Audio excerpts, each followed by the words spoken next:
하나님 말씀은 사도행전 17장 10절에서 21절 봉독하겠습니다. 밤에 형제들이 곧 바울과 실라를 베레아로 보내니 그들이 이르러 유대인의 회당에 들어가니라. 베레아에 있는 사람들은 데살로니가에 있는 사람들보다 더 너그러워서 간절한 마음으로 말씀을 받고 이것이 그러한가 하여 날마다 성경을 상고하므로 그 중에 믿는 사람이 많고 또 헬라의 귀부인과 남자가 적지 아니하나 데살로니가에 있는 유대인들은 바울이 하나님의 말씀을 베레아에서도 전하는 줄 알고 거기도 가서 무리를 움직여 소동하게 하거늘 형제들이 곧 바울을 내보내어 바다까지 가게 하되 실라와 디모데는 아직 거기 머물더라. 바울을 인도하는 사람들이 그를 데리고 아덴까지 이르러 그에게 실라와 디모데를 자기에게로 속히 오게 하라는 명령을 받고 떠나니라. 바울이 아덴에서 그들을 기다리다가 그 성에 우상이 가득한 것을 보고 마음에 격분하여 회당에서는 유대인과 경건한 사람들과 또 장터에서는 날마다 만나는 사람들과 변론하니 어떤 에피쿠로스와 스토아 철학자들도 바울과 쟁론할세 어떤 사람은 이르되 이 말쟁이가 무슨 말을 하고자 하느냐 하고 어떤 사람은 이르되 이방 신들을 전하는 사람인가 보다 하니 이는 바울이 예수와 부활을 전하기 때문이로라. 그를 붙들어 아레오박으로 가며 말하기를 내가 말하는 이 새로운 가르침이 무엇인지 우리가 알 수 있겠느냐?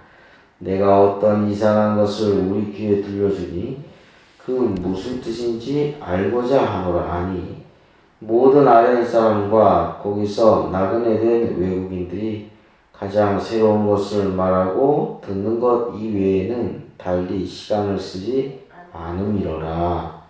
아멘. 오늘 말씀은 이제 그 전에 데살로니가에서 핍박이 좀 있었죠. 그래서 이제 밤에 이동을 했는데 어디로 이동했냐? 이제 베레아라고 하는 곳으로 이동을 하게 되었습니다.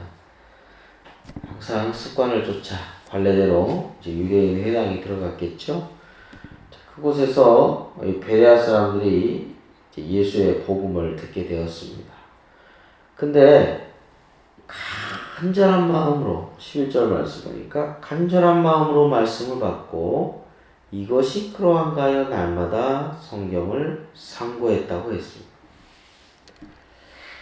그래가지고 믿는 사람들이 생겨났죠. 근데 많이 생겨났어요. 또 헬라의 귀부인 또 남자들까지도 많이 예수 그리스도의 복음을 믿게 되었습니다.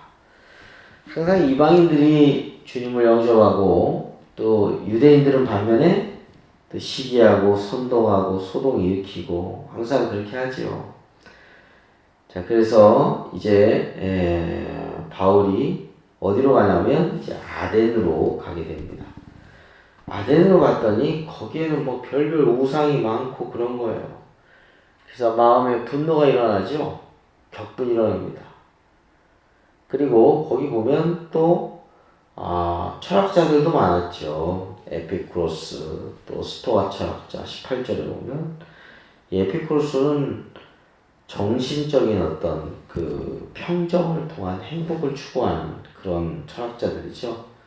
아타락시스라고 정서적인 어떤 평안함 이런 걸 추구하는 철학자고 스토아 학파는 이성을 통해서 아주 도덕적인 삶을 추구하는 그런 철학자들이라고 볼 수 있겠죠. 그러니까 이들과 또 변론합니다. 그래서 그때 예수와 복음을 전하였던 것을 보게 됩니다. 자, 오늘 말씀 보면 참 사도 바울이 말씀에 대한 열정과 그 확신 있는 믿음을 가졌다는 것을 보게 됩니다.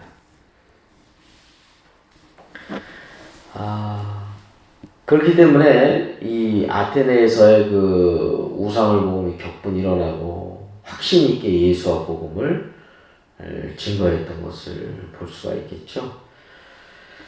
자, 오늘 묵상할 말씀은 11절에 있는 말씀이 되겠습니다. 이 베레아 사람들의 그 말씀에 대한 태도가 참 좋은 태도를 우리에게 모범적으로 보여주고 있습니다.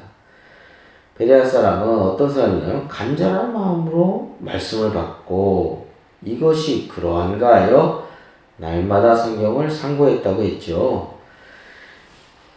우리가 육신의 양식을 매번 먹습니다. 매일매일 먹고 아침, 점심, 저녁 또 새끼를 이렇게 먹죠. 때로는 뭐 간식까지 먹고 어떤 사람들은 야식도 먹고 해서 문제가 됩니다만 하여튼 이 육신의 양식을 우리가 매일매일 빼놓지 않고 먹는 것처럼 날마다 영혼의 양식 하나님의 말씀을 매일 묵상했다는 겁니다. 날마다 성경을 상고했다는 겁니다. 우리가 이제 식사에 대한 영의 육신의 양식도 중요합니다만 우리 영혼을 위해서는 영의 양식 하나님 말씀 필요합니다. 사람이 떡으로만 사는 것이 아니라 하나님의 입으로부터 나오는 모든 말씀으로 산다 라고 하는 신명기 8장 말씀이 있듯이 우리 하나님 말씀을 먹어야 돼요. 근데 그냥 먹고 마는 것이 아니라 이것을 소화시키기 위해서 이렇게 우리가 씹지요. 고기 같은 거 딱딱한 것은 씹습니다. 잘 씹어요. 음미하면서 그걸 넘기죠. 마찬가지예요. 이것이 그러한가 해서 날마다 성경을 상고했다. 간절한 마음으로 말씀을 받고 이거는 꼬박꼬박 씹는 거예요. 음식을 씹듯이 하나님 말씀을 씹어요. 간절한 마음으로 곱 씹어보는 거예요. 묵상하는 거예요. 음미하는 거예요. 매일매일.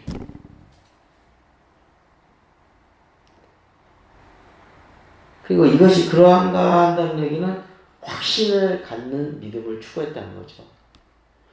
간절한 마음은 열정, 사모함을 말합니다. 하나님 말씀에 대한 사모함. 그리고 이것이 그러한가 하여 이거는 확신 있는 믿음이죠. 확신 있는 믿음을 갖기 위해서 이게 정말 맞나? 그러니까 디모데후서 3장 14절에서 17절 말씀 보면 배우고 확신한 일에 거해야 된다 이런 말씀을 주면서 성경을 통해서 그것이 가능하다. 그래야 하나님의 사람으로서 온전한 삶을 살게 되고 모든 선한 일을 행할 능력을 갖추게 된다 이렇게 말씀하고 있는데 배우고 확신한 일에 거해야 된다 이런 말씀을 주고 있죠. 하나님 말씀을 통해서 우리는 확신 있는 신앙을 가져야 됩니다. 흔들림 없는 신앙. 이 세상 세파의 유혹에 이리 흔들리고 저리 흔들리는 것이 아니라 하나님의 만세반석과 같은 말씀 위에 굳건히 세워져 있어야 돼요. 그래야지 세상의 유혹에 흔들리지 않을 수가 있습니다. 그래야지 이렇게 어떤 열정, 하나님 말씀에 대한 어떤 열정 그리고 확신이 있는 그런 믿음을 가질 때 담대하게 사도 바울과 같이 이 우상들을 보면 막 격분이 일어나는 거죠. 이건 아니다. 이단들을 보면 격분이 일어나는 거죠. 세상의 죄를 보면 거룩한 분노가 일어날 수가 있는 거죠. 왜? 하나님 말씀에 대한 확신한 가치관을 가지고 있기 때문에 그런 거죠. 그리고 뿐만 아니라 예수와 부활을 담대하게 확신 있게 전할 수 있었던 거죠. 사도 바울이 마찬가지입니다. 확신 있는 믿음이 필요해요. 흔들리지 않는 믿음이 필요해요. 오늘 말씀 정리해봅니다. 말씀에 대한 열정과 확신 있는 신앙, 그런 신앙을 우리도 본받아야 되겠습니다. 기도하겠습니다.